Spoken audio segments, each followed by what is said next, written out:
اعوذ باللہ السمیع العلیم من الشیطان اللعین الرجیم بسم اللہ الرحمن الرحیم الحمد للہ الذی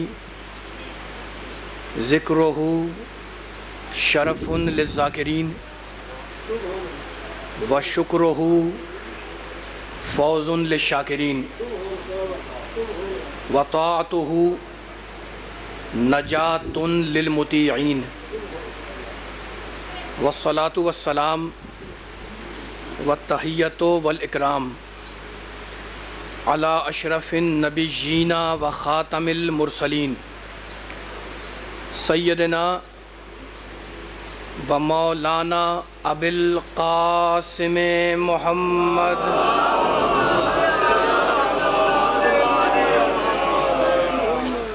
و اہل بیتہ الطیبین الطاہرین المعصومین المظلومین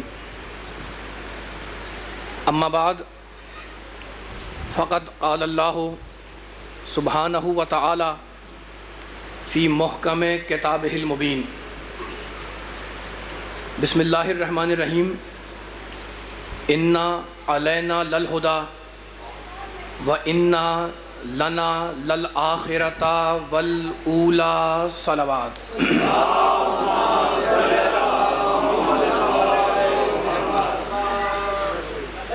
تھوڑا تھوڑا آگے تشریف لیں تاکہ پیچھے جو بیٹھے ہیں حضرات وہ آگے آ سکیں۔ آپ تھوڑا تھوڑا آگے تشریف لیں،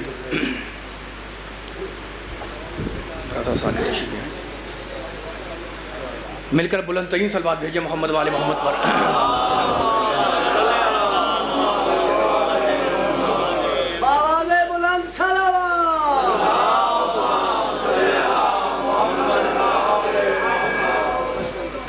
عزیزان محترم، حضرات گرامی قدر، 3 روزوں پر مشتمل اس سلسلہ مجالس سے خطاب کرنے کے لیے میں نے آپ معزز اور محترم سننے والوں کے سامنے سورہ واللیل کی 2 آیتوں کو ان مجالس کا موضوع سخن قرار دیا۔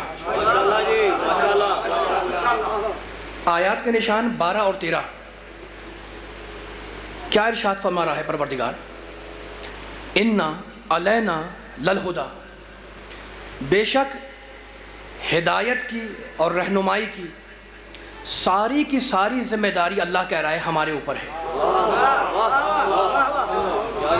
انا علینا للہدی، ہدایت کی ساری ذمہ داری ہمارے اوپر اللہ کی۔ اور اس کے بعد 13ویں آیت میں کہتا ہے وَإِنَّ لَنَا لَلْآخِرَةَ وَالْأُولَى، اور سنو انسانوں، دنیا اور آخرت کے سارے اختیارات اللہ ہی کے کنٹرول میں ہیں۔ تو کتنا کریم ہے وہ اللہ، کتنا صاحب کرم ہے وہ پروردگار، جس نے عالم ہستی میں انسانوں کو بے رہنماؤں کا نہیں چھوڑا،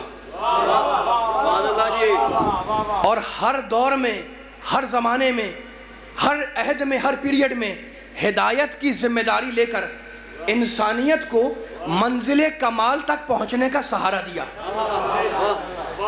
بد نصیب ہے وہ افراد جو اللہ کی بھیجی ہوئی ہدایت سے فائدہ نہ اٹھا سکیں اور قدرت کے انتظام ہدایت کو چھوڑ کر اپنے انتظام کی فکر میں لگ جائیں۔ بد نصیب ہے وہ افراد جو قدرت کے نظام ہدایت کو چھوڑ کر اپنے انتظام کی فکر میں لگ جائیں، اور اب خوش نصیب ہے وہ افراد اور خوش قسمت ہے وہ افراد جو منزل تسلیم و رضا پر چلتے ہوئے اپنے اختیار حیات کو مالک کائنات کے حوالے کر کے سراپا انا للہ کی تصویر بن جاتے ہیں۔ تو اب ہدایت کی ساری ذمہ داری جب اللہ کہہ دے کہ میرے اوپر، تو اللہ کی ہے، ٹھیک ہے نا؟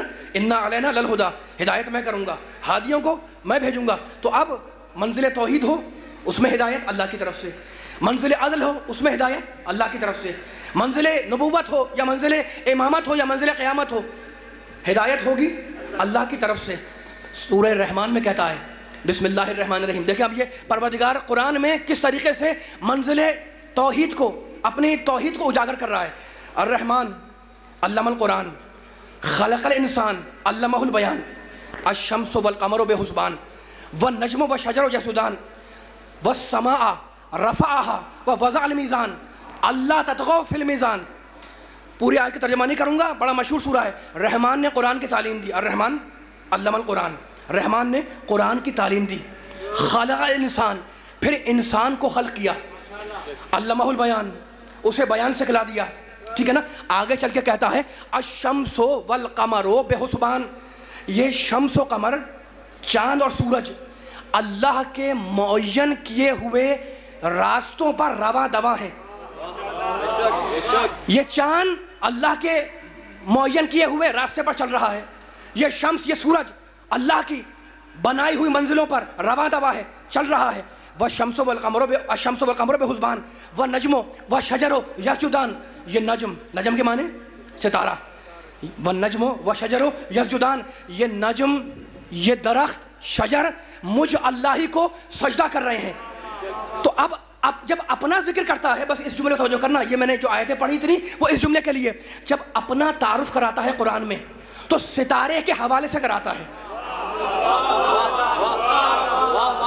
میرے سامنے بڑے مجلس سامعین بیٹھے ہوئے ہیں بھائی، 2 مرتبہ آپ کی خدمت میں حاضر لگا چکا ہوں، میرے لہجے سے مانوس ہے. الشمس والقمر بحسبان والنجم والشجر یسجدان، نجم یعنی ستارہ مجھ اللہ کو سجدہ کرتا ہے، درخت شجر مجھ اللہ کو سجدہ کرتا ہے.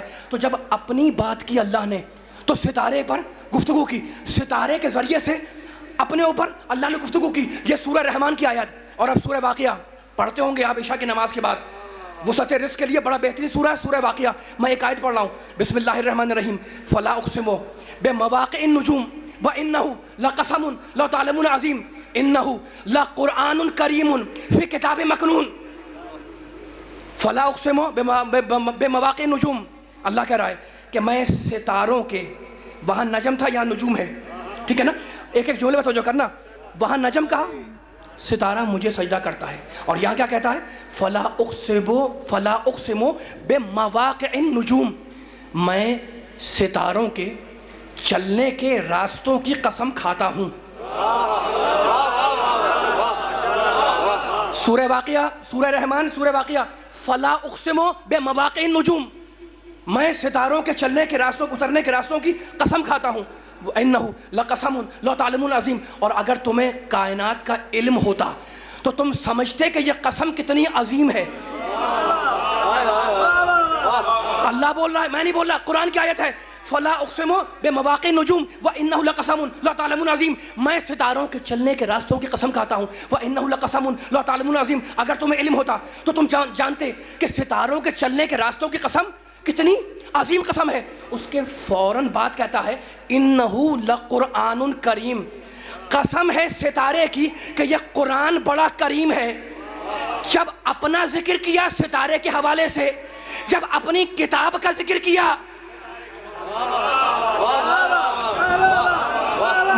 میری منزل فکر بڑی دور ہے، میرے ساتھ ساتھ چلیں. جب اپنا ذکر کرتا ہے ستارے کے حوالے سے، جب اپنے کلام کا، اپنی کتاب کا ذکر کرتا ہے تو ستارے کے حوالے سے میں قسم کھاتا ہوں ستارے کی، میں قسم کھاتا ہوں ستارے کے چلنے کے راستوں کی کہ انہ لقرآن کریم، یہ قرآن بڑا کریم ہے، یہ قرآن بڑا کرامت والا ہے. تو اب اصول مل گیا، اپنا ذکر کرے ستارے کے حوالے سے، اپنی کتاب کا ذکر کرے ستارے کے حوالے سے. اور اب وہ آیت بھول گئے. بسم اللہ الرحمن الرحیم.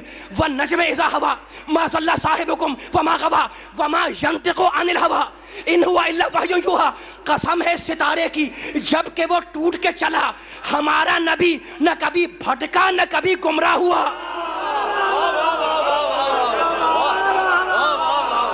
مولا سلامت رکھے، مولا سلامت رکھے. میرے سامنے میرے نبی کے کلمہ کو بیٹھے ہوئے ہیں، محمد رسول اللہ پڑھنے والے بیٹھے ہوئے ہیں. کہتا ہے شجر مجھے سجدہ کرتا ہے، نجم ستارہ مجھے سجدہ کرتا ہے. اپنا ذکر کرتا ہے قرآن میں توحید کا تو ستارے کے حوالے سے، اپنی کتاب قرآن کا ذکر کرتا ہے تو ستارے کے حوالے سے. قسم ہے ستارے کی کہ یہ قرآن بڑا کریم ہے. تو پروردگار تو نے اپنی ذات پہ بات کی ستارے کے حوالے سے، تو نے اپنے قرآن پہ بات کی ستارے کے حوالے سے، تو نے اپنے نبی کا ذکر کیا تو قسم کھائی نجم کی، قسم ہے ستارے کی جبکہ وہ ٹوٹ کے چلا، ہمارا نبی نہ کبھی بھٹکا نہ کبھی گمراہ ہوا، تو محمد کا تذکرہ کیا ستارے کے حوالے سے، قرآن کا تذکرہ کیا ستارے کے حوالے سے، توحید کا ذکر کیا ستارے کے حوالے سے، تو پروردگار اب آل محمد کے لیے کیا کرے گا؟ کہنے لگا تنہا ستارے کا ذکر نہیں کروں گا، سیدہ کے گھر پہ ستارہ اتاروں گا، گھر پہ اتاروں گا،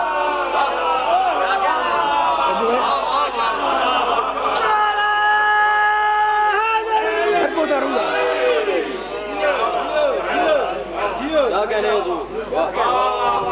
بلند ترین سلوات بھیجے عظمت سیدہ پر ستارے کے حوالے سے۔ بھائی میری شہزادی سے منسوب مجلس ہے نا، اور سیدہ کے ماننے والے بیٹھے ہوئے ہیں، تو اب پروردگار جب منزل توحید پر آتا ہے تو ستارے کا ذکر کرتا ہے اور اس کے بعد اپنی توحید پر دلیل قائم کرتا ہے۔ اور اب میں ایک آیت پڑھ رہا ہوں سورہ عنکبوت 29واں سورہ قرآن مجید کا، اور سورہ عنکبوت کی 41ویں آیت، دیکھو کس انداز سے پروردگار نے عقیدہ توحید پر ایک عجیب رخ سے مثال دی۔ 29ویں سورہ کی آیت ہے، اور میرے سامنے توحید پرست بیٹھے ہوئے ہیں، آیت تمام ہوگی میں ایک رزلٹ دوں گا اور آگے بڑھوں گا، لیکن ترجمے پہ پوری توجہ چاہوں گا سارے بزرگوں کی، سارے خردوں کی۔ میرے سامنے نوجوان بھی ہیں، بچے بھی ہیں، بزرگ بھی ہیں، بس توجہ کرنا۔ سورہ عنکبوت میں کہتا ہے بسم اللہ الرحمن الرحیم مثل الذین اتخذوا من دون اللہ اولیاء کمثل العنکبوت اتخذت بیتا وان اوہن البیوت لبیت العنکبوت لو کانوا یعلمون۔ وہ لوگ جنہوں نے، توجہ کرنا جو ترجمے کے اوپر نتیجہ خود نکالنا، مثل الذین اتخذوا من دون اللہ اولیاء، اللہ کہہ رہا ہے سورہ عنکبوت میں کہ وہ لوگ جنہوں نے اللہ کو چھوڑ کر دوسروں کو اپنا ولی بنایا، مثل الذین اتخذوا من دون اللہ اولیاء، جنہوں نے اللہ کو چھوڑ دیا اور اللہ کو چھوڑ کر دوسروں کو اپنا ولی بنایا، ان کی مثال کیا ہے؟ کمثل العنکبوت، ان کی مثال مکڑی کی مثال ہے۔ عنکبوت یعنی عربی میں مکڑی، تو اللہ کہتا ہے کہ جنہوں نے اللہ کو چھوڑ کر دوسروں کو ولی بنایا ان کی مثال مکڑی کی مثال ہے۔ قرآن آگے بڑھ رہا ہے اتخذت بیتن، مکڑی اپنے لیے گھر بناتی ہے، توجہ کرنا، اور یہ نہیں جانتی کہ یہ گھر دنیا کا کمزور ترین گھر ہے۔ قرآن ہے میرے سامنے، توحید پرست بیٹھے ہوئے، جنہوں نے اللہ کو چھوڑا دوسروں کو ولی بنایا ان کی مثال مکڑی کی مثال، اتخذت بیتن، مکڑی اپنے لیے گھر بناتی ہے، جالا بنتی ہے، اور یہ نہیں سمجھتی کہ یہ جالا اس کا دنیا کا کمزور ترین گھر ہے۔ کاش لوگ سمجھتے، کاش لوگ غور کرتے۔ تو اس آیت میں پروردگار نے عقیدہ توحید پر ایک عجیب رخ سے مثال دی کہ جس نے اللہ کو چھوڑا اور بتوں کو اپنا ولی بنایا ان کی مثال مکڑی کی مثال ہے، اور مکڑی یہ سمجھتی ہے کہ وہ جو جالا بن رہی ہے وہ بہترین پناہ گاہ ہے اس کے لیے، حالانکہ وَإِنَّ أَوْهَنَ الْبُيُوتِ لَبَيْتُ الْعَنْكَبُوتِ، حالانکہ اللہ کہہ رہا ہے کہ مکڑی کی غلط فہمی ہے، جو دنیا کا کمزور ترین گھر ہے وہ مکڑی کا جالا ہے۔ تو بس مجھے ایک جملہ کہنے دو کہ آیت نے بتلا دیا کہ جو اللہ کو چھوڑ کر بتوں پر اعتبار کرے اس کی مثال اس مکڑی کے جالے کی ہے کہ اگر پھونک مارو تو ہوا میں اڑ جائے۔ تو مجھے کہنے دو، آیت نے یہی تو کہا نا کہ جو اللہ کو چھوڑ دے اس کی مثال مکڑی کے جالے کی مثال۔ تو اگر مکڑی کا جالا، اگر اللہ سے ہٹ جاؤ، اللہ کو چھوڑ دو، تو مکڑی کا جالا اتنا کمزور کہ پھونک مارو تو ہوا میں اڑ جائے، انگلی لگاؤ تو ٹوٹ جائے، اور اگر اللہ ساتھ ہو تو وہی کمزور جالا غار کے دہانے پر محمد کا محافظ بن جائے۔ اللہ اگر ساتھ ہو تو جو ہے بلند ترین صلوات بھیج دے محمد والے محمد پر۔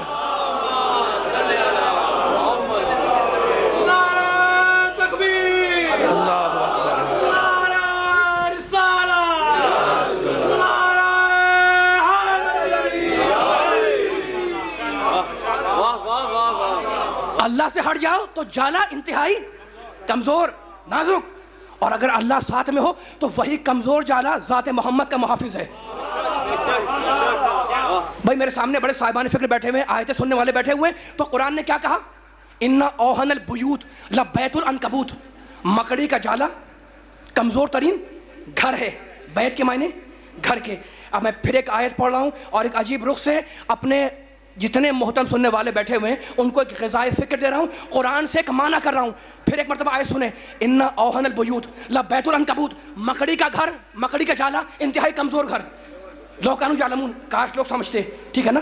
یہ سورہ عنکبوت کی آیت تھی. اور اب 29واں سورہ, اور اب سورہ نحل 16واں سورہ, اور آیت کا نشان 80. بسم اللہ الرحمن الرحیم. واللہ جعل لکم من بیوتکم سکنا وجعل لکم من جلود الانعام بیوتا تستخفونها یوم ظعنکم ویوم اقامتکم ومن اصوافها واوبارها واشعارها. توجہ کرنا ایک ایک جملے کے اوپر, میں کوئی معنی بیان کرنے لگا ہوں, اور جب نقطہ ختم ہوگا انشاءاللہ تو میرے سارے سننے والے جو آیت کے ترجمے سے استدلال نکلے گا اس پہ بھرپور میرے ساتھ چلیں گے.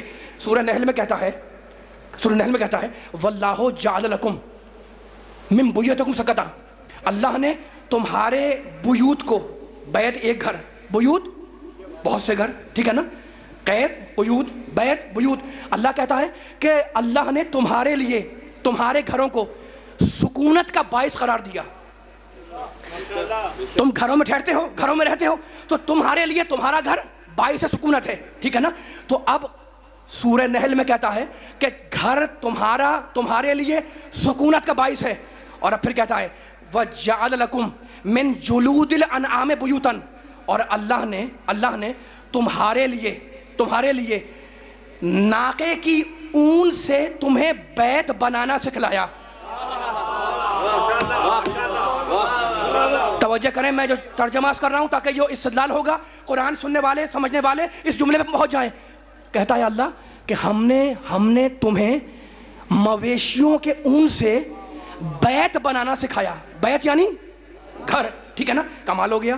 بھائی قرآن کہتا ہے کہ اللہ کہتا ہے قرآن میں کہ ہم نے تمہیں انسانوں کو مویشیوں کے اون سے بیت بنانا سکھایا, ناقے کے اون سے بیت بنانا سکھایا, ٹھیک ہے نا.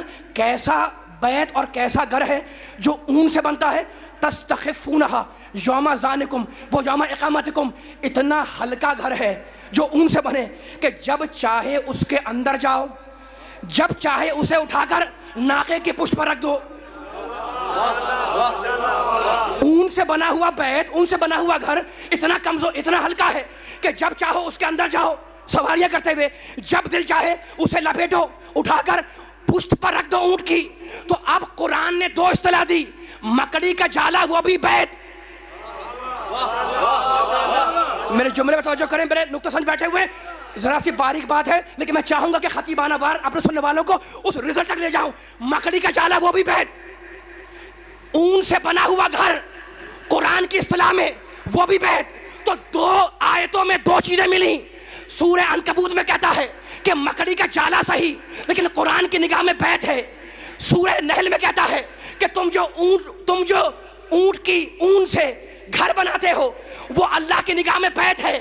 تو اب اون سے بنا ہوا بیت بھی بیت, مکڑی کا جالا بن جائے وہ بھی بیت. تو عربی زبان میں گھر کے لیے دو لفظ استعمال ہوئے, یا دار کا لفظ یا بیت کا لفظ.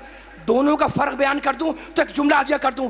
دار اس گھر کو کہتے ہیں جو پختہ ہو, مضبوط ہو, قوی ہو, اسے دار کہتے ہیں. اور بیت اسے کہتے ہیں ہر وہ شے جو انسان کو ڈھانپ لے. توجہ کرو علی والو ذرا جملے کے اوپر. دار مضبوط گھر, قوی گھر, اور بیت قرآن کی اصطلاح میں ہر وہ چیز جو انسان کو چھپا لے, ہر وہ چیز, جا کے سننا جملوں کو, ہر وہ چیز جو انسان کو ڈھانپ لے, ہر وہ چیز جو انسان کو چھپا لے, ہر وہ چیز جو انسان پہ سایہ کرے. اب وہ چاہے مکڑی کا جالا ہو, چاہے اونٹ کا بنا ہوا گھر ہو, چاہے سایہ دار درخت ہو, یہ سارے بیت ہیں. اب آیت پڑھوں, انما یرید اللہ لیذھب عنکم الرجس اہل البیت, اے چادر فاطمہ کے سائے میں آنے والوں.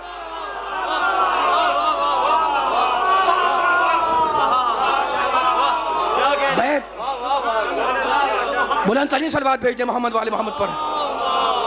اے چادر سیدہ کی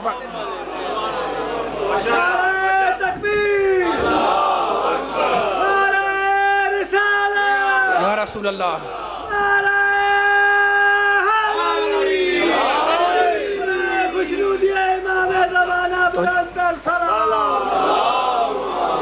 توجہ ہے حضرات کی؟ ماشاءاللہ جی ماشاءاللہ. بس میرے ساتھ ساتھ چلتے رہیں. پہلی گفتگو ہے, کل بھی انشاءاللہ ہوگی گفتگو تھوڑی بہت میں حدیث کسا کے اوپر, لیکن اب یہ ذکر آ گیا تو میں جملہ کہوں گا اور پھر میں منزل فہم قرآن پر کچھ آیتیں پڑھ کر ایک نتیجہ دوں گا اگر آپ تھکے نہ ہو تو. پیچھے والے بیدار ہیں سارے, ٹھیک ہے نا؟ تو اب دار مضبوط گھر, اور بیت کے معنی ہر وہ شے جو انسان کو ڈھانپ لے, ٹھیک ہے نا؟ اب دیکھو میں قرآن کی آیتیں پڑھ رہا ہوں, مجھے جانا ہے آل محمد کے فضائل تک, لیکن ان آیتوں کے حوالے سے سورہ مائدہ 5واں سورہ, 5ویں سورے میں اللہ کیا کہتا ہے؟ بسم اللہ الرحمن الرحیم انما الخمر والمیسر والانصاب والازلام رجس من عمل الشیطان. 3-4 آیتیں پڑھوں گا. شراب, جوا, خمر یعنی شراب, ٹھیک ہے نا؟ قرآن کہتا ہے شراب, جوا وغیرہ یہ سب نجس ہیں, عمل شیطان ہیں, رجس ہیں, ٹھیک ہے نا؟ ایک باریک بات میں سننے والوں کو ہدیہ کر رہا ہوں, اور وہ یہ کہ الخمر حرام قرآن نے یہ نہیں کہا, حالانکہ کہہ سکتا ہے اللہ شراب حرام ہے, یہ نہیں کہا. کہنے لگا انما الخمر. انما کے کیا معنی؟ قرآن میں کوئی نقطہ, کوئی لفظ, کوئی حرف بے مصرف استعمال نہیں ہوتا.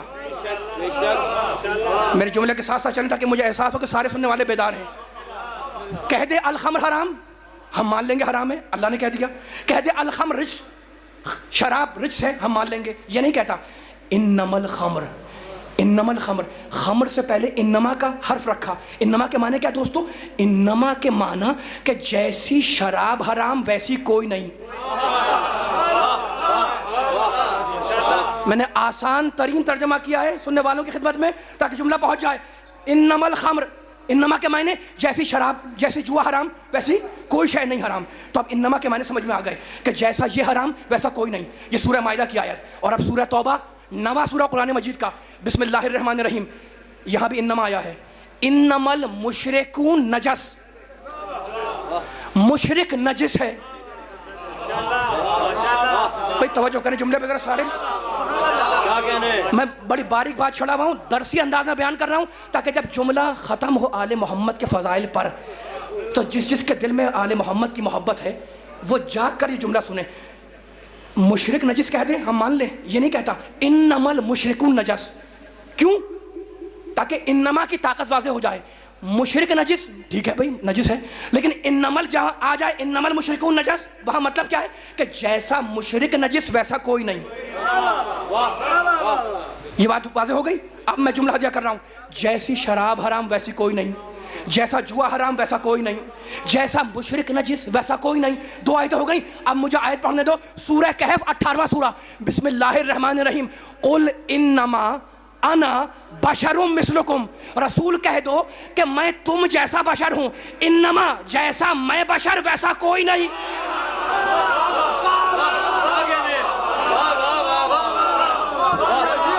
مولا سلامت رکھے.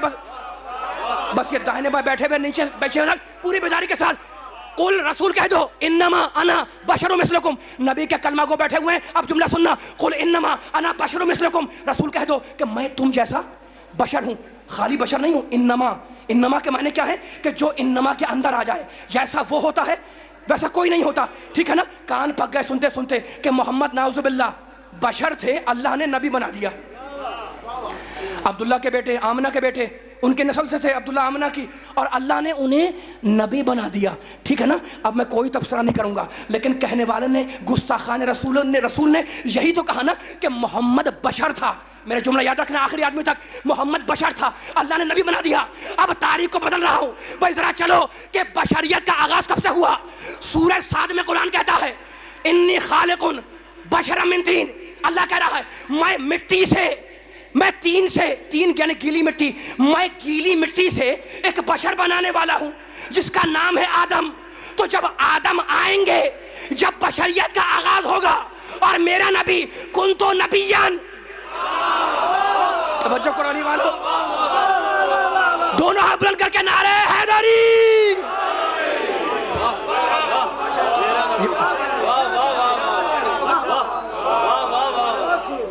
خبردار خبردار کبھی نبی کی ذات کو اپنی ذاتوں پہ قیاس نہ کرنا. میرے ذہن میں ایک جملہ آ گیا ہے, شاید میں آج مجلس میں عرض کروں ورنہ کل انشاءاللہ عرض کروں گا آل محمد کے چاہنے والوں کے سامنے, لیکن ذرا یہ استدلال مکمل ہو جائے. قل انما انا بشر مثلکم یوحی الی, کہہ دو کہ میں تم جیسا بشر ہوں. کہتے ہیں کہ محمد بشر تھا, اللہ نے نبی بنا دیا. خبردار, بشریت کا آغاز ہوا ہے آدم سے. میں ایک بشر بنانے والا ہوں مٹی سے. جب آدم آئیں گے تو بشریت کا آغاز ہوگا.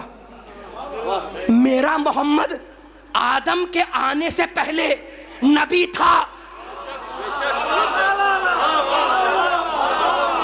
میرا محمد توجہ کرو علی والوں, ذرا نبی کا کلمہ گویو, جا کے سنو جملے کو. میرا محمد آدم کے آنے سے پہلے, آدم کی تخلیق سے پہلے, جب آدم آب و گل کے درمیان تھے تو محمد میرا نبی تھا. تو ہرگز یہ نہ کہنا جب آدم آئیں گے تو بشریت آئے گی اور آدم سے پہلے محمد نبی تھا. تو یہ نہ کہنا کہ نبی کو یعنی بشر کو نبی بنا دیا. نہیں, محمد نبی تھا, اسے بشر بنا کے بھیجا.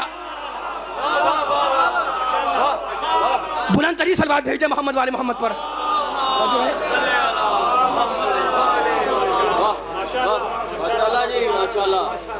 محمد بشر نہیں, نبی تھا. کنتو نبیًا, بڑی مشہور معروف حدیث ہے, وہ آدم بین الماء والطین, میں اس وقت بھی نبی تھا جب آدم کا پتلا بن رہا تھا.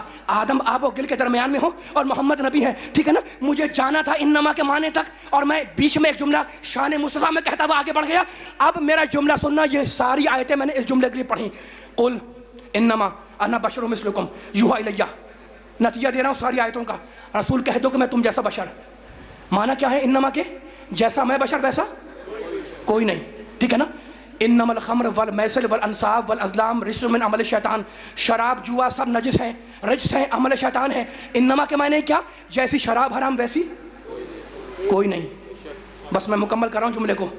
انما المشرکون نجس, جیسا مشرک نجس ویسا کوئی نہیں, ٹھیک ہے نا. انما کے معنی سمجھ میں آ گئے کہ جہاں انما آ جائے قرآن میں, بس نتیجہ دے رہا ہوں علی والوں, جہاں انما آ جائے قرآن کے اندر وہاں معنی یہ ہے کہ جیسا وہ ہوتا ہے ویسا کوئی نہیں ہوتا. جیسی شراب حرام ویسی کوئی نہیں, جیسا مشرک نجس ویسا کوئی نہیں, جیسا محمد بشر ویسا کوئی نہیں. اگر انما کے معنی تم سمجھ گئے تو مجھے آیت پڑھنے دو. انما ولیکم اللہ ہو. ذرا بیدار ہو علی والوں.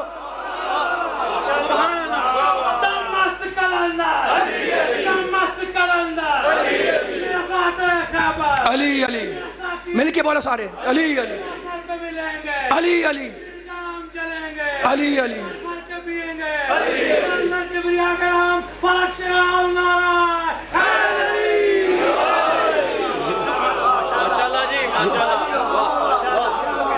مولا سلامت رکھے قرآن سمجھنے والوں کو, قرآن کی آیتوں میں فضائل آل محمد سن کر داد دینے والوں کو. لیکن میرا جملہ مکمل تھوڑی ہوا, ابھی میرا جملہ مکمل نہیں ہوا. شاید یہ تاریخی جملہ ہو جائے آج کی مجلس کا. بھائی تاریخی جملے تو سارے ہی ہیں کیونکہ علی کے فضائل ہیں, آل محمد کے فضائل ہیں, ٹھیک ہے نا. لیکن اب میں نے انما کے معنی چھیڑے ہوئے ہیں اور جملے پہ میں اگر آگے نہ بڑھاؤں تو تقریر ادھوری رہ جائے. پھر ایک مرتبہ سماعت کی زحمت دینا چاہ رہا ہوں. انما المشرکون نجس, جیسا مشرک نجس ویسا کوئی نہیں, جیسا رسول بشر ویسا کوئی نہیں, جیسی شراب حرام ویسی کوئی نہیں. جہاں انما آ جائے اس کا معنی یہ ہے کہ جیسا وہ ہوتا ہے ویسا کوئی نہیں ہوتا. اب بلا وقفہ کیے تو میں آیت ہدیہ کر رہا ہوں. آیت ولایت ولی علی کو ماننے والوں, انما ولیکم اللہ ہو ورسولہ. انما ولیکم اللہ, اللہ تمہارا ولی ہے. انما کے معنی جیسا اللہ ولی ویسا کوئی نہیں.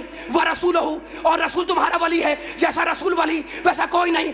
والذین آمنوا, اور تمہارا ولی علی ہے. ولی تو بہت ہیں گلی میں گھومنے والے, جیسا علی ولی ہے ولی تو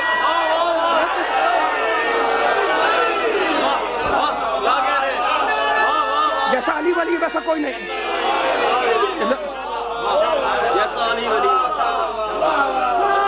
جیسا علی ولی ویسا کوئی نہیں. قرآن ہے یہ, قرآن کی آیت ہے, آیت ہے قرآن کی.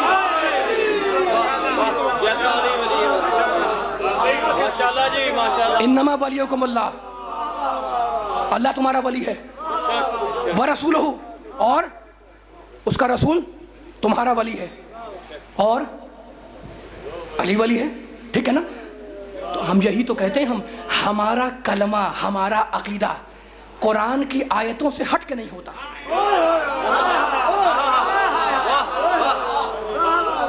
میرے جملے کو یاد رکھنا، ممبر پہ کہہ رہا ہوں اور پوری ذمہ داری، پوری رسپانسبلٹی کے ساتھ کہہ رہا ہوں، ہمارا کلمہ، ہمارا عقیدہ آیت قرآن سے ہٹ کے نہیں ہوتا. جو آیت کہے وہی ہم کہتے ہیں. تو اب میں بلا وقفہ کیے ایک جملہ ہدیہ کروں گا، انما ولیکم اللہ، اللہ تمہارا ولی ہے، ورسولہ، رسول ولی ہے. ٹھیک ہے نا؟ کلمہ پڑھتے ہو لا الہ الا اللہ، کوئی معبود نہیں سوائے اللہ کے. کلمہ پڑھتے ہو محمد رسول اللہ، محمد اللہ کا رسول ہے. نبی کے چاہنے والوں سننا میرے جملے کو، ٹھیک ہے نا؟ کلمہ پڑھتے ہو علی ولی اللہ، علی اللہ کا ولی ہے. کہنے لگے لا الہ الا اللہ تو ٹھیک ہے، اور محمد رسول اللہ یہ بھی ٹھیک ہے. ٹھیک ہے، یہ بھی دونوں چیزیں سی ٹھیک ہے، حتیٰ کہ علی ولی اللہ بھی ٹھیک ہے.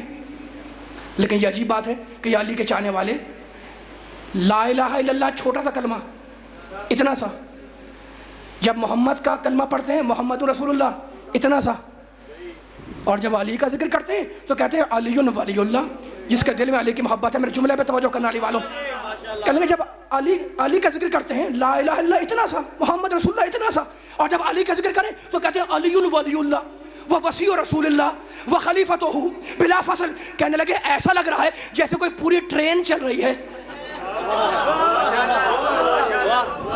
بھائی اعتراض سن لیا نا تم نے؟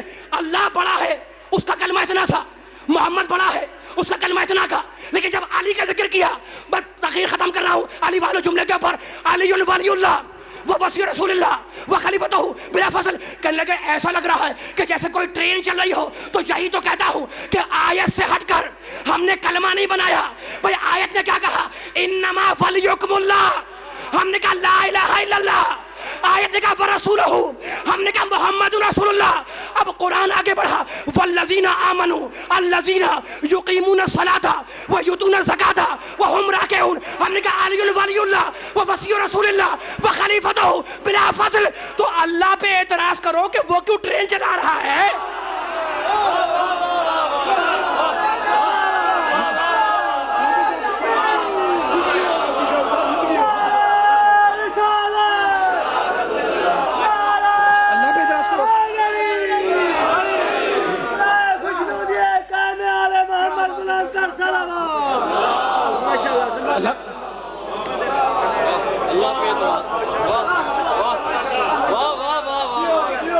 بھائی ولی سمجھ میں آ گیا، قرآن کا ولی سمجھ میں آ گیا نا، علی ولی اللہ. لیکن اگر بیدار ہوں تو اب میں قرآن سے ولی کی ڈیفینیشن بیان کروں. قرآن سے ولی کی ڈیفینیشن کہ ولی کسے کہتے ہیں. بڑے آپ نے نعرے لگائے، بڑی داد دی، بڑے یا علی کی آوازیں آئیں. کل کی تقریر بھی ہے، پرسوں کی بھی ہے انشاءاللہ. لیکن اب ایک جملہ کہوں گا، قرآن میں جسے اللہ ولی کہے اسے مان لو. میں صرف آیت پڑھ رہا ہوں، سورہ کہف 18واں سورہ، آیت پڑھ رہا ہوں، ترجمہ ہدیہ کروں گا. اتنے نکتہ سنج اور مجلسی لوگ میرے داہنے بائیں بیٹھے ہوئے ہیں کہ آیت کے ترجمے کے اختتام پر وہ جملوں کو میرے ساتھ ساتھ ملاتے ہوئے آگے بڑھیں گے.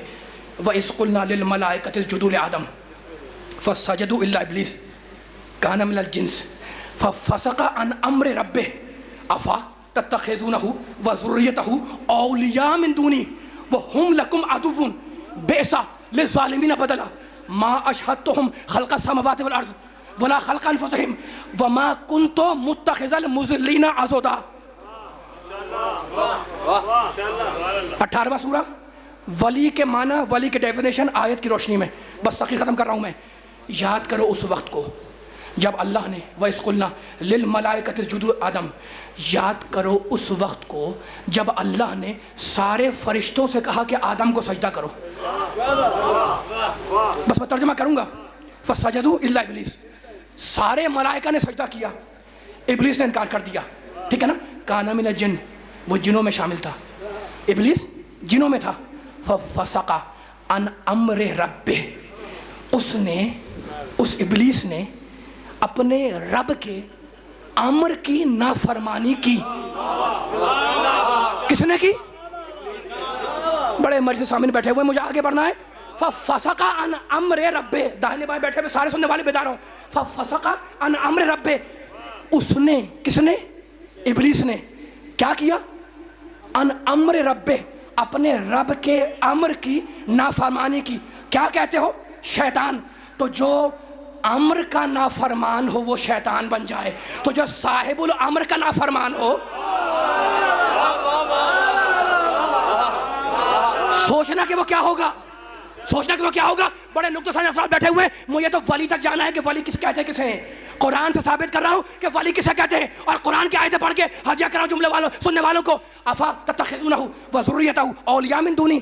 شیطان نے اپنے رب کے امر کے نافرمانی کی, ٹھیک ہے نا. اور اب اللہ خطاب کر رہا ہے انسانوں سے, اے انسانوں تم مجھے چھوڑ کر شیطان کو اپنا ولی بناتے ہو. افا تتخذونہ وذریتہ اولیاء من دونی. اے انسانوں, اے آدم کے بیٹوں, تم مجھے چھوڑ کر, قرآن بول رہا ہے, شیطان کو اپنا ولی بناتے ہو. شیطان ولی نہیں ہے, وہ تمہارا دشمن ہے, وہ قیامت تک تمہارے ساتھ دشمنی کرتا رہے گا, ٹھیک ہے نا. تو پروردگار نے منع کیا, خبردار شیطان ولی نہیں ہے. پروردگار دلیل تو دے دے کہ شیطان ولی کیوں نہیں ہے. فوراً بات کی آیت, ما اشہدتہم خلق السماوات والارض. ہم نے شیطان کو ولی نہیں بنایا اس لیے کہ ہم نے شیطان کو زمین اور آسمان کی خلقت پہ گواہ نہیں بنایا.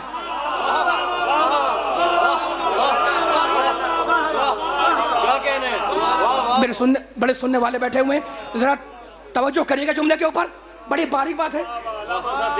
آپ کے ذہنوں پر بھروسہ کر کے, اعتبار کر کے یہ جملے ہدیہ کر رہا ہوں, اور یہ جملے کیچ کریے گا, اپنے ذہنوں کے سپرد کریے گا تاکہ ضائع نہ ہو جائیں. میں پھر آیت پڑھ رہا ہوں, ابھی آیت مکمل نہیں ہوئی ہے.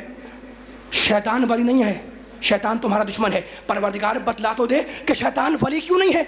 آگے کی آیت, ما اشہدتہم خلق السماوات والارض.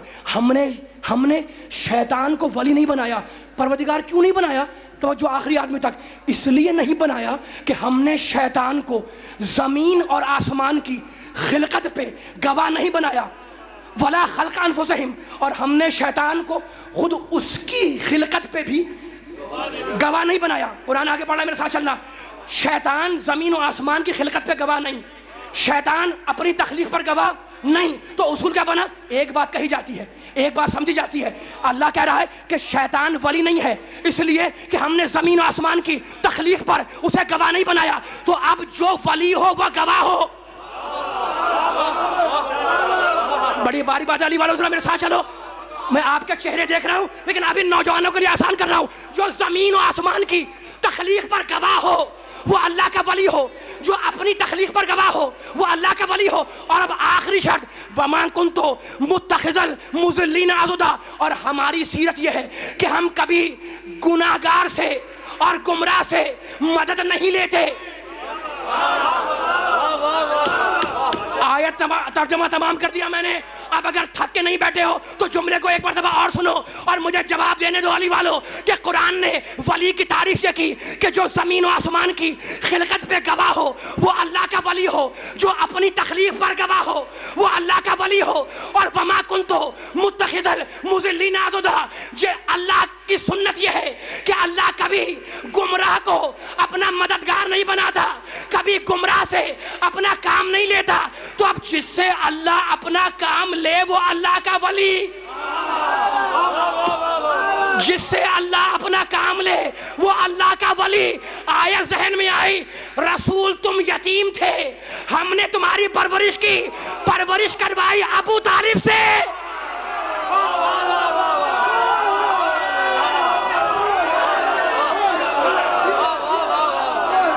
دونوں ہاتھ بلند کر کے تاریخی نعرہ, نعرہ حیدری.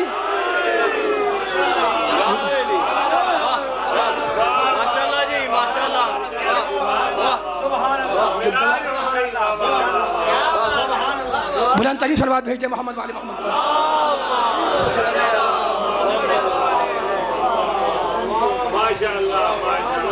خبردار, شیطان کو ولی مت بنانا, دشمن ہے تمہارا, عدو ہے تمہارا. پروردگار کیوں نہ بنائے؟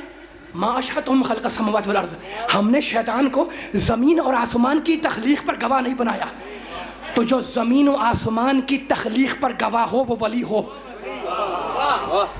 جو اپنی تخلیق پر, میرے جملے بڑے قیمتی ہیں علی والوں, یہ جملے بڑے قیمتی ہیں، ذہنوں کو سپرد کرنا. جو زمین کی تخلیق پر گواہ وہ ولی، جو آسمان کی تخلیق پر گواہ وہ ولی، جو اپنی تخلیق پر گواہ وہ ولی. اور اب آخر میں کہا وما کنت متخذ المضلین عضدا. ہماری سنت یہ ہے کہ ہم کبھی گنہگار سے اپنا کام نہیں لیتے، تو جس سے اللہ اپنا کام لے وہ اللہ کا ولی. آیت نے کہا محمد تم یتیم تھے، ہم نے تمہاری پرورش کی، پرورش کروائی ابو طالب سے، اپنا کام لیا ابو طالب سے، اور جس سے اپنا کام لے وہ اللہ کا ولی. دنیا آج تک الجھی ہوئی ہے کہ علی ولی اللہ درست ہے یا نہیں. قرآن کہتا ہے کہ ابو طالب ولی اللہ.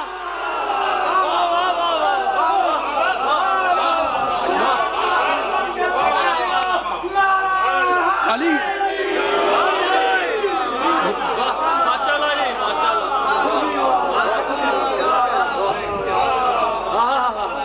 کل انشاءاللہ پھر گفتگو ہوگی انشاءاللہ، شاید آیت تفسیری کی روشنی میں چند جملے میں حدیث کے ساتھ سلسلے میں عرض کروں. لیکن اب فضائل کو ختم کرنے لگا ہوں میں، لیکن میرا جی چاہ رہا ہے کہ اتنے علی کے نعرے لگانے والے، یا علی یا علی یا علی کا نعرہ لگا رہے ہیں، آوازیں آ رہی ہیں.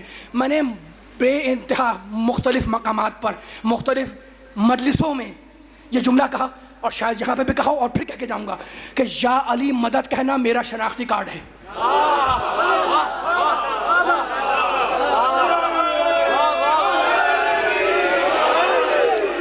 بھائی جملہ پسند آ جائے تو ساتھ میرے،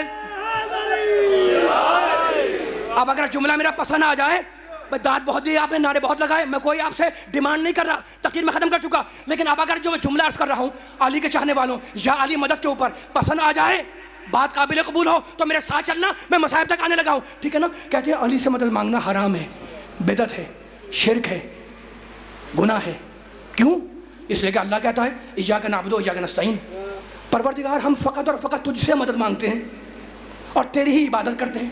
کہنے لگے علی ہے غیر اللہ، غیر اللہ سے مدد مانگنا حرام ہے، بدعت ہے. یہی اعتراض ہے نا؟ اعتراض یہی ہے. اور اعتراض میں آیت پڑھی ہے، تو اب میں جواب میں آیت ہی پڑھ رہا ہوں. بھائی تھک تو نہیں گئے حضرات؟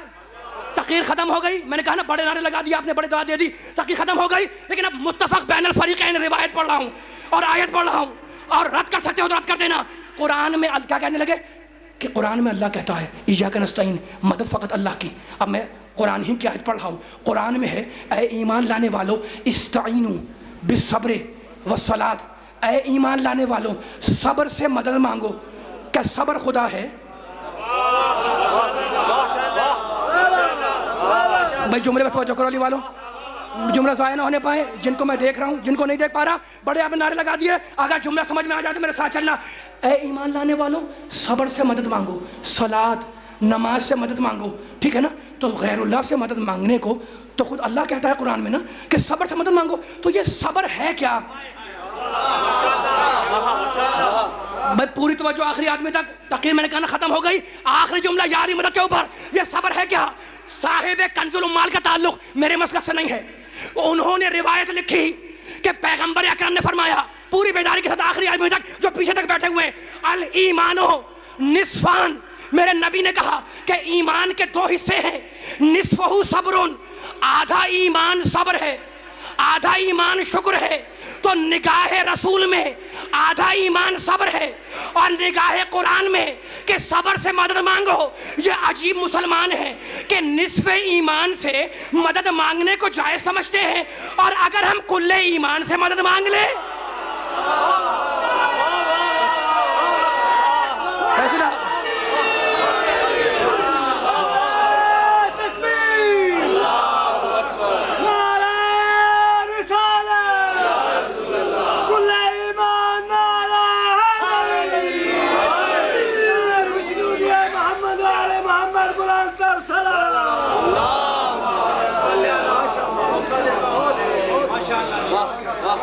ماشاءاللہ جی ماشاءاللہ.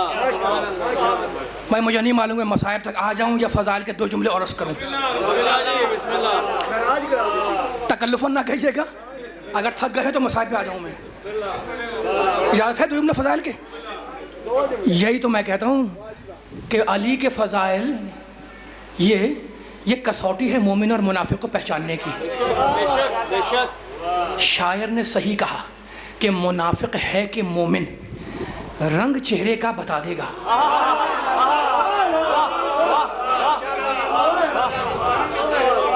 بس ہاں ہوں کرتے رہو گے تو میں پڑھنے میں لگے گا میرا. ذرا سارے انوالو ہوں جملوں کے اندر, سارے انوالو ہوں. آخری کلمات تقریر کے. منافق ہے کہ مومن, رنگ چہرے کا بتا دے گا, ذرا بس چھیڑ دیجئے حیدر کرار کی باتیں. بس تقریر ختم ہو گئی.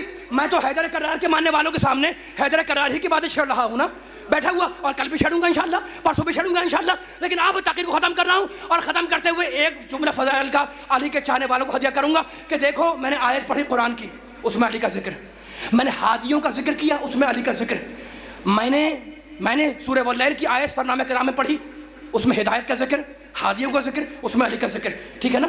تو اب قرآن کے بارے میں اور علی کے بارے میں میرے نبی نے ایک بڑی جامع حدیث بیان فرمائی, اور ہر ایک کی ذہن میں ہے وہ حدیث. میں تو بس حدیث پڑھ رہا ہوں تاکہ ذکر علی عبادہ جو میرے نبی نے کہا ہے اس کا حق ایک حد تک ادا ہو جائے. میرے نبی نے کہا کہ قرآن علی کے ساتھ. اس جملے کی گہرائی, اس جملے کی تھا, اس جملے کی ڈیپتھ میں جاؤ کہ میرے نبی نے کہا کیا. قرآن, پہلے قرآن سمجھو, قرآن ہے کیا. قرآن علی کے ساتھ, علی قرآن کے ساتھ. ایک جملہ نہیں ہے کہ علی قرآن کے ساتھ, نہیں, قرآن علی کے ساتھ, علی قرآن کے ساتھ. اس میں بھی بڑی گہرائیاں ہیں لیکن مجھے رکنا نہیں ہے. تو اب نبی نے کہا قرآن علی کے ساتھ, علی قرآن کے ساتھ. تو اب جو مزاج قرآن کا ہوگا وہی مزاج علی کا ہوگا.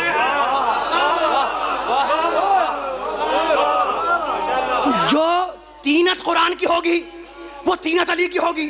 توجہ علی والوں, جہاں سے لے کر آخری تک اگر بیداری کے ساتھ یہ جملہ ہدیہ ہو گیا تو میں نے مصائب تک آنے میں کوئی وقفہ نہیں کروں گا. جو مزاج قرآن کا وہ مزاج علی کا, جو تینت علی کی وہ تینت علی کی, جو طبیعت علی کی وہ طبیعت قرآن کی, جو مزاج قرآن کا وہ مزاج علی کا. قرآن میں سورہ کوثر, علی ساقی کوثر.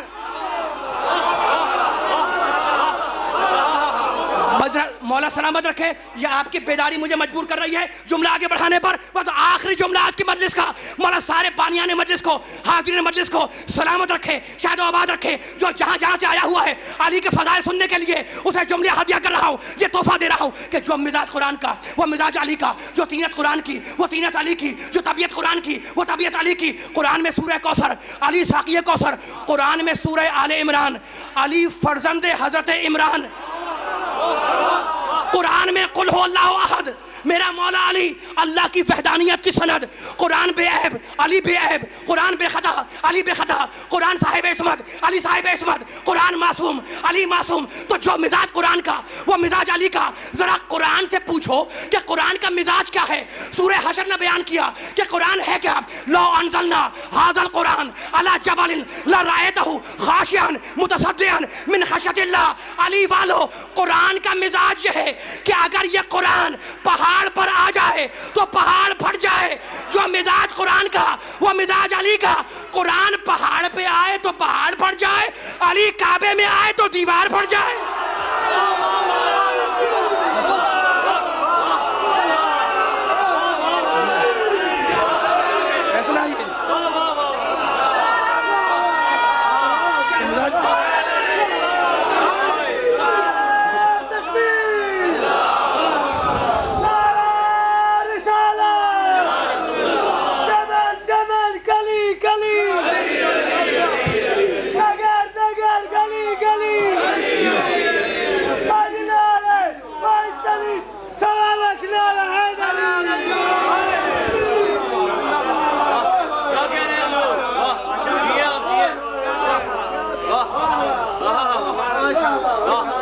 جو مزاج قرآن کا وہ مزاج آل محمد کا.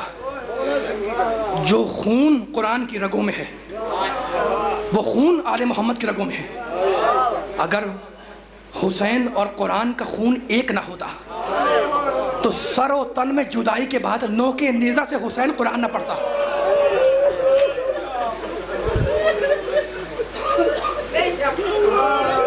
جو مصیبتیں قرآن پر پڑی وہ مصیبتیں آل محمد پر پڑی. میری شہزادی نے یہی تو کہا, صبت علیہ مصائب, میرے اوپر اتنی مصیبتیں پڑیں کہ اگر وہ روشن دنوں پہ پڑتی تو شب تاریک میں بدل جاتے ہیں۔ شہادت کا وقت قریب آیا، بی بی نے علی کو بلا کر وصیتیں کی۔ علی نے وصیتیں سنی، علی سن کر گھر سے باہر نکلے، مسجد میں جا کر تشریف فرما ہوئے۔ ادھر بی بی نے کنیز کو بلایا، جب کنیز آ گئی تو کہا سن، میں اپنے حجرے میں جا رہی ہوں، جب تک ذکر خدا کی آواز آتی رہے سمجھتی رہنا کہ میں زندہ ہوں۔ بی بی سے منسوب مجلس ہے نا، اور جب ذکر الہی کی آواز آنا بند ہو جائے تو سمجھ لینا کہ فاطمہ اب اس دنیا میں نہیں رہی۔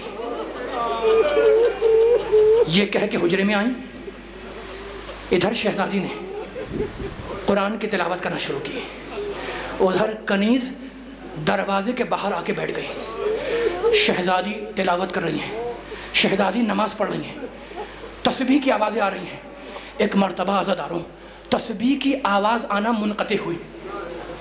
علی مسجد میں تھے، بتاؤں کنیز نے کس طرح جا کے علی کو خبر دی؟ ہمت نہیں ہے کہ زبان سے جا کر کچھ کہے، سر سے اپنی چادر اتاری علی کے قدموں میں ڈال دی۔ اجرکم اللہ۔ علی نے کنیز کی صورت دیکھی، اٹھ کر کھڑے ہوئے، انا للہ و انا الیہ راجعون، رضا بقضائہ و تسلیما لامرہ۔ شہزادی قضا کر گئی، علی گھر میں آئے، دروازہ کھولا، اندر داخل ہوئے۔ وصیت کی تھی نا کہ مجھے اپنے ہاتھوں سے غسل دینا، بس طویل مصائب نہیں پڑھوں گا رونے والوں، وصیت کی تھی کہ مجھے اپنے ہاتھوں سے غسل دینا۔ علی نے اپنے ہاتھوں سے غسل دیا، اپنے ہاتھوں سے غسل دیا، اپنے ہاتھوں سے کفن پہنایا، جنازہ تیار ہو گیا۔ کچھ جانتے ہو، جہاں علی غسل دے رہے تھے نا، اس کے پیچھے علی کے صحابی کھڑے ہوئے تھے، علی کے دوست کھڑے ہوئے تھے۔ دوستوں کا کام کیا ہے کہ جب دوست مصیبت میں ہو تو اسے تسلی دیں۔ ایک مرتبہ مقتل لکھتا ہے کہ غسل دیتے دیتے علی نے بآواز بلند گریہ کرنا شروع کیا۔ علی بآواز بلند رونے لگے۔ وہ علی کے دوست جو باہر کھڑے تھے، جب علی کے رونے کی آواز ان کے کانوں میں گئی تو وہیں سے پکار کے کہنے لگے کہ مولا آپ تو فاتح خیبر ہیں، آپ تو فاتح بدر و حنین ہیں، مولا آپ سید الصابرین ہیں، آپ رو رہے ہیں۔ علی کے جملہ سنو گے، رو کر کہنے لگے کہ میں کرنا تو چاہ رہا ہوں صبر، لیکن میں کیا کروں کہ پہلو کا زخم مجھے صبر کرنے نہیں دیتا۔ اجرکم اللہ۔ غسل دیا، بس آخر جملے، اپنے ہاتھوں سے کفن پہنایا، جنازہ تیار ہوا، حجرے میں جنازہ رکھا ہوا ہے۔ کچھ یاد ہے عزاداروں؟ فاطمہ کے 4 بچے، حسن، حسین، زینب، ام کلثوم۔ حسن کی عمر ہے 7 برس کی، حسین کی عمر ہے 6 برس کی، زینب 4 برس کی، ام کلثوم 2.5 سال کی۔